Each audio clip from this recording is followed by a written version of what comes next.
Salam kerahiman. Hari ini tanggal 19 Agustus kita akan baca dari 873. Kita mulai ya dengan doa pembukaan. Dalam nama Bapa dan Putra dan Roh Kudus. Amin. Tariklah saya ya Tuhan, supaya saya ada di dalam Engkau. Cintai saya Tuhan, supaya saya bisa mengasihi sesama. Amin. Dalam nama Bapa dan Putra dan Roh Kudus. Amin. 873. 8 Januari. Pada Jumat pagi, ketika aku pergi ke kapel untuk menghadiri misa kudus, tiba-tiba aku melihat suatu semak raksasa di pinggir jalan. Pada semak itu ada seekor kucing yang mengerikan, yang sambil memandang aku dengan marah, menghalangi jalanku ke kapel. Begitu aku membisikkan nama Yesus, lenyaplah semua itu. Aku mempersembahkan seluruh hari untuk orang-orang berdosa yang menghadapi ajal. Dalam misa kudus secara istimewa, aku merasa sangat dekat dengan Tuhan.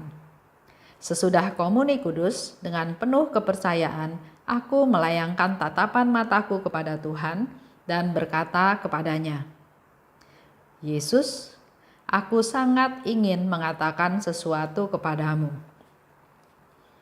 Tuhan memandangku dengan penuh kasih dan berkata, apa yang ingin engkau katakan kepadaku?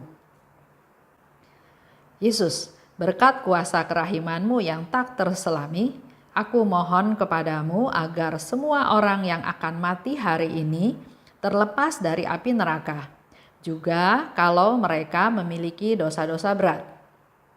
Hari ini adalah Jumat, hari kenangan akan sakratul mautmu yang pedih di salib. Karena kerahimanmu itu tidak terselami, maka para malaikat tidak akan heran mengenai hal ini. Yesus mendekap aku ke hatinya dan berkata, Putriku yang terkasih, engkau telah memahami dengan baik lubuk kerahimanku. Aku akan melaksanakan apa yang kau minta, tetapi satukanlah dirimu terus-menerus dengan hatiku yang sedang menjalani sakratul maut, dan lakukanlah penyilihan kepada keadilanku. Ketahuilah bahwa engkau telah minta kepadaku suatu hal yang besar. Tetapi aku tahu bahwa ini semua dibisikkan oleh kasih-Mu yang murni kepadaku. Karena itu, aku akan menuruti permintaan-permintaan-Mu. 873. Dikatakan, Jumat pagi, aku pergi ke kapel untuk misa kudus. Jadi, Suster Faustina punya niat untuk ikut misa kudus di kapel, ya. Tiba-tiba dia melihat ada semak raksasa di pinggir jalan dan ada seekor kucing yang mengerikan. Memandang dia dengan marah, menghalangi jalan ke kapel. Di sini kita bisa dapat satu pencerahan juga. Setiap kita mau melakukan niat baik, itu enggak lancar ya, enggak smooth ya. Bahkan kita dihalangi oleh hal-hal yang membuat kita bisa mengurungkan niat tersebut. Contohnya Suster Faustina, dia mau masuk ke kapel dihadang oleh kucing yang melihat Suster Faustina dengan marah. Tapi dikatakan oleh Suster Faustina, aku membisikkan nama Yesus.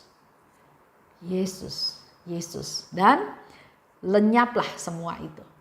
Penglihatan itu lenyap. Contoh ya, saya mungkin pernah sharingkan juga hal ini. Saya lagi setir mobil di lampu merah, tiba-tiba saya melihat ada seseorang bawa gulungan kertas koran ya, panjang gitu. Dan waktu itu lagi zamannya kapak merah. Aduh, saya langsung kaget. Aduh Tuhan, Yesus tolong saya. Yesus lindungi saya. Yesus tolong saya. Tiba-tiba lampunya jadi hijau. Dan saya dengan tenang bisa melanjutkan perjalanan sebelum orang itu sampai ke mobil saya. Pernah satu kali lagi, saya tidur di salah satu kamar di hotel ya, karena saya harus urusan kerjaan, maka saya harus pergi ke luar pulau. Saya tidur, saya merasa badan saya kayak ada yang tindih, sampai sesak napas. Saya ingin katakan Yesus ya, mau panggil Yesus, tapi susah sekali, nggak bisa. Tapi begitu dipaksakan, Yesus ya, begitu selesai Yesus ya, tindihan itu hilang. Langsung plong, langsung bangun, langsung saya sadar, saya masih hidup ya. Itu yang saya alami tentang memanggil nama Tuhan Yesus. Dikatakan lagi oleh Suster Faustina, aku mempersembahkan seluruh hari untuk orang berdosa yang menghadapi ajal. Jadi dalam hidup kita sehari-hari pun apa yang kita alami, kita lakukan, doa kita, kegiatan kita, mati raga kita, itu bisa kita persembahkan kepada Tuhan untuk wujud tertentu, untuk maksud tertentu. Kalau di sini Suster Faustina dia bilang dia mempersembahkan seluruh hari untuk orang berdosa yang akan meninggal hari itu.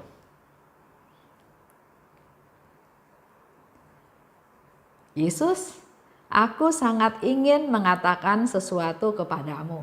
Ya, terjadi satu conversation antara Suster Faustina dan Yesus. Dan Yesus katakan, apa yang ingin engkau katakan kepadaku? Kemudian Suster Faustina bilang lagi, aku mohon kepadamu supaya semua orang yang akan mati hari ini, dari pagi ya dia minta ya, jadi orang yang akan mati hari ini terlepas dari api neraka, walau mereka juga memiliki dosa berat. Terlepas dari api neraka, walau mereka memiliki dosa berat, ya. Jadi permintaan yang menurut saya permintaan yang berani ya. Seolah-olah Yesus diatur oleh Suster Faustina. Orang yang berdosa, orang yang mati hari ini, jangan ada yang masuk ke neraka. Padahal kita tahu ya, kalau ada orang dosa berat dan dia tidak minta ampun, bisa aja dia nggak masuk surga, dia bisa masuk ke neraka. Jadi seolah-olah permintaan atau doanya Suster Faustina ini melanggar aturan yang ada, ya. Dosa berat, tapi jangan masuk neraka. Nah, kemudian Suster Faustina kasih alasan. Tuhan, hari ini kan hari Jumat. Ini kan hari kenangan akan sakratul mautmu yang pedih di salib. Ingat ya, Jumat Agung. Yesus mau menderita untuk kita manusia berdosa. Dia dijatuhi hukuman mati, dia didera, dia disiksa, dia dicambuk, dia didorong, dia jatuh, ya. Banyak penderitaan yang dia alami, dikasih mahkota duri, seluruh tubuhnya menderita. Suster Faustina mau ingatkan itu. Yesus, ingat loh, hari ini hari Jumat. Hari di mana engkau mau menderita untuk seluruh umat manusia yang berdosa supaya diselamatkan. Karena kerahimanmu tak terselami, maka malaikat tidak akan heran akan hal ini. Jadi Suster Faustina mempertegas lagi apa yang dia minta. Karena kerahimanmu yang tidak terbatas. Ya, bahkan yang disalib pun Yesus bilang, hari ini juga engkau ada di Firdaus. Kerahimanmu yang tidak terbatas, maka Suster Faustina berani minta itu. Dan dikatakan malaikat pun tidak akan heran akan hal ini. Jadi Faustina memakai momen yang spesial, ya. Dia minta pada hari Jumat. Pada diingatkan tentang peristiwa Jumat Agung, Yesus menderita untuk menyelamatkan seluruh umat manusia. Dan dia mohon supaya orang berdosa yang meninggal hari ini diselamatkan juga. Jangan sampai masuk neraka. Artinya sebelum dia meninggal, kiranya Tuhan yang berbelas kasih, yang murah hati, yang penuh kerahiman, memberikan waktu kesempatan kepada si pendosa yang berdosa, yang melakukan dosa berat ini untuk bisa menyiapkan diri kalau dia harus pulang hari itu. Jadi di sini Suster Faustina minta kepada Tuhan supaya orang-orang itu diberi kesempatan untuk bertobat. Kalau dikatakan mati hari ini, ya dia akan mati ya. Karena Suster Faustina bilang, yang mati hari ini, nggak tahu siapa, tapi pasti ada yang mati hari ini. Dan kalau yang mati hari ini itu berdosa berat, juga jangan masukin ke neraka. Bukan poin ininya ya, tapi di situ Suster Faustina mengungkapkan segalanya supaya orang-orang itu tetap diberi kesempatan untuk bertobat. Masih ada kesempatan, ya, minta diberi kesempatan. Dan Yesus tahu isi hatinya Suster Faustina. Bukan mau ngatur, bukan mau langgar aturan, ya, tapi justru dikatakan, putriku yang terkasih, engkau memahami lubuk rahimanku. Faustina itu begitu menyatunya dengan Yesus sehingga dia berani minta itu karena dia tahu kerahimannya Tuhan. Jangan seperti contoh ada satu teman ya, dia sakit diabetes berat. Tapi dia bilang begini sama Tuhan, Tuhan, saya tahu saya sakit, saya tahu saya nggak boleh makan itu. Tapi saya minta ya sama Tuhan, saya mau makan itu supaya saya nggak sakit. Jangan saya sakitnya tambah parah. Nah, itu udah nggak bener ya, itu udah kayak nantang. Tapi beda dengan yang permintaan Suster Faustina. Pertama, dia minta bukan untuk diri dia sendiri, dia minta untuk keselamatan jiwa-jiwa yang akan meninggal pada hari itu. Supaya Tuhan kasih kesempatan kepada mereka untuk bertobat, supaya pada waktu meninggal mereka sudah dalam posisi siap, bukan belum siap. Dan sehingga mereka nggak perlu masuk ke neraka. Lanjut, Yesus bilang, aku akan melaksanakan apa yang engkau minta. Lihat ya, luar biasa rendah hatinya Tuhan, luar biasa permintaannya Suster Faustina. Karena dikatakan oleh Tuhan sendiri, oleh Yesus, aku akan melaksanakan apa yang engkau minta. Sama juga kalau kita minta kepada Tuhan. Kalau kita minta untuk keselamatan orang lain, untuk kepentingan orang lain, yakin Tuhan juga akan kabulkan. Nah, di sini Yesus bilang, aku akan melaksanakan apa yang kau minta, tapi ada syaratnya 2. 1, satukan dirimu terus-menerus dengan hatiku yang sedang mengalami sakratul maut. Satukan dirimu dengan hatiku yang sedang mengalami sakratul maut. Jadi masuk ke dalam permenungan pengalaman penderitaannya Tuhan Yesus terus menerus. Dan yang kedua, lakukan penyilihan kepada keadilanku. Itu yang diminta oleh Tuhan Yesus. Jadi kalau Yesus bilang, aku akan laksanakan permintaanmu, ini bukti dari kerahimannya Tuhan. Bukti bahwa Yesus mendengarkan doa-doa kita. Kalau kita berdoa untuk keselamatan jiwa orang lain, bukan untuk kepentingan diri sendiri ya, sekali lagi. Dan dalam hal ini Yesus mengajak Suster Faustina untuk berperan aktif untuk keselamatan jiwa-jiwa tersebut.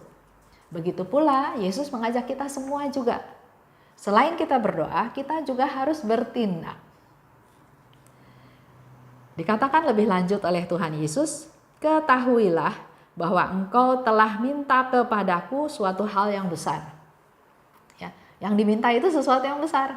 Orang yang mati berdosa berat, jangan masuk neraka ya, itu permintaan yang besar. Tapi aku tahu bahwa ini semua dibisikan oleh kasih-Mu yang murni kepadaku. Suster Faustina berani minta itu karena dia tahu Yesus datang ke dunia, Yesus menderita di dunia untuk keselamatan jiwa-jiwa orang berdosa. Karena itu, aku akan menuruti permintaanmu itu. Ya. Yang diminta oleh Suster Faustina adalah sesuatu yang penting untuk keselamatan dari jiwa-jiwa tersebut yang akan mati pada hari ini, katanya gitu ya. Dan permintaan itu bukan karena tujuan kepentingan Suster Faustina, tapi untuk keselamatan dari jiwa-jiwa orang tersebut. Didasarkan oleh kasihnya Suster Faustina kepada orang-orang yang akan meninggal hari itu. kita diingatkan bahwa setiap permintaan itu ada motivasi, ada tujuan. Kalau kita minta sesuatu pada Tuhan, pasti ada tujuannya. Tapi kita perlu mohon kepada Tuhan itu dengan dasar kasih yang murni. Kalau kita mohon dengan kasih yang murni, bukan punya kepentingan atau ada tujuan-tujuan tertentu, maka yakin Tuhan akan mengabulkan doa tersebut. Baik, kita tutup dengan doa penutup ya. Oh ya, sebelumnya PR kita seperti biasa. Pertama, sering-seringlah melakukan atau ikut perayaan Ekaristi, khususnya pada hari Jumat. Suster Faustina ingatkan hari Jumat itu adalah hari mengenang penderitaan Yesus di salib, di jalan salib, Jumat Agung ya. Yang kedua, saya mau ajak Bapak Ibu untuk berbuat baik satu hari satu kali aja. Seperti yang seperti yang Suster Faustina bilang, berbuat baiklah minimal satu hari satu kali. Yang ketiga, berdoa buat mereka yang sekarat atau berdoa buat mereka yang butuh doa, berdoa untuk mereka yang mungkin akan meninggal hari ini. Kita nggak tahu ya, apalagi masih zaman COVID. Kemarin masih dengar satu direktur dari perusahaan besar meninggal. Masih dengar juga satu keluarga orang tuanya meninggal. Jadi bahaya dari COVID ini masih ada, masih mengancam dan kita nggak tahu sampai kapan. Kalau menurut saya mungkin sampai ada vaksinnya ya, baru kita terbebas. Jadi kita tetap masih perlu jaga diri, terutama kesehatan kita. Jaga kesehatan kita dengan sebaik-baiknya. Jadi tadi saya ajak Bapak Ibu berdoa untuk mereka yang akan meninggal hari ini supaya mereka dibebaskan, jangan masuk neraka seperti yang didoakan atau dimohon oleh Suster Faustina. Dan minta Tuhan kasih ke kita untuk kita punya kasih yang murni. Kasih yang tanpa embel-embel, ya. Baik, saya tutup dengan doa penutup. Dalam nama Bapa dan Putra dan Roh Kudus. Amin. Allah Bapa yang Maha Baik, syukur dan terima kasih atas belas kasih-Mu, kasih karunia-Mu, karena Engkau mengajak kami untuk peduli kepada orang lain, kepada sesama kami. Curahkanlah rahmat-Mu Tuhan, supaya kami mampu untuk berbuat baik, minimal satu kali dalam satu hari.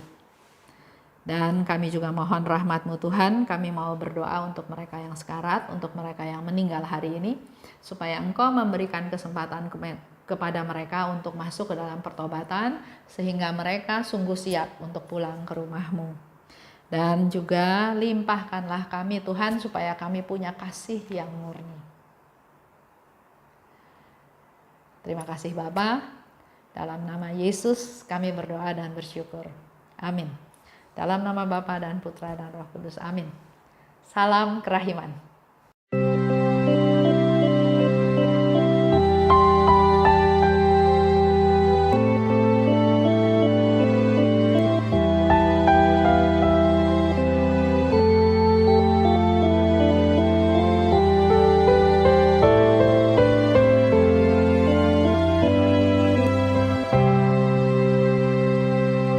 Syukur kepadamu ya Allah,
Syukur kepadamu ya Allah,